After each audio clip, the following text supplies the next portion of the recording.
Mymensingh city কর্পোরেশনে বিশুদ্ধ খাবার পানির সংকট চরমে। বাধ্য হয়ে ময়লা পানি ব্যবহার করছে প্রায় 1.5 লাখ মানুষ। এতে নানা রোগে আক্রান্ত হচ্ছেন নগরবাসী। এ নিয়ে অভিযোগ জানানো হলেও সুরাহা করতে পারছে না নগর কর্তৃপক্ষ। মফিজ উদ্দিনের প্রতিবেদন, জানাচ্ছেন তাহসিন তারিন। বিশুদ্ধ পানি সরবরাহে ময়মনসিংহ সিটি কর্পোরেশনে রয়েছে 60টি বিশাল আকৃতির পানির ট্যাঙ্ক। সিটি এলাকায় পাম্পের সংখ্যা 21টি, তবে বেশ কিছুদিন ধরে নষ্ট অবস্থায় পড়ে আছে 60টি পাম্প। 3 বেলা পানি সরবরাহের কথা থাকলেও সংস্কারের অভাবে সেটা সম্ভব হচ্ছে না। তার উপর শহর এলাকায় থাকা গভীর নলকূপের অধিকাংশই নষ্ট। সব মিলিয়ে বিশুদ্ধ পানির ভয়াবহ সংকট ময়মনসিংহ সিটিতে। নগরীর Banshbari colony, Bagmara, Krishtapur, Charpara, DB road সহ বিভিন্ন এলাকায় সরবরাহ হচ্ছে ময়লা পানি। এমন নোংরা পানি ব্যবহারে বাড়ছে পানিবাহিত রোগ, যদিও পানির বিল দিতে হচ্ছে নগরবাসীকে।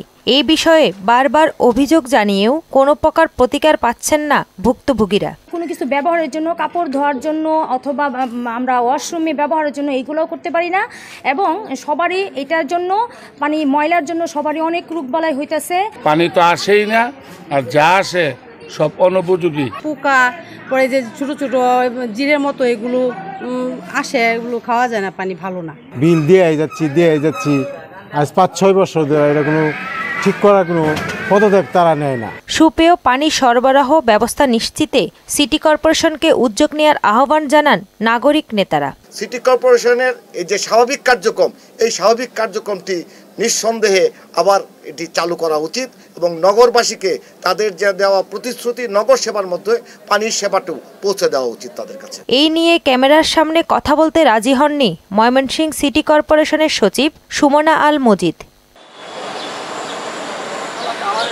পানি সংকট নিরসন ও বিশুদ্ধ পানি সরবরাহে কার্যকর পদক্ষেপ নেবে সংশ্লিষ্ট কর্তৃপক্ষ, এমনটাই প্রত্যাশা ময়মনসিংহবাসীর। তাহসিন তারিন, মোহনা সংবাদ।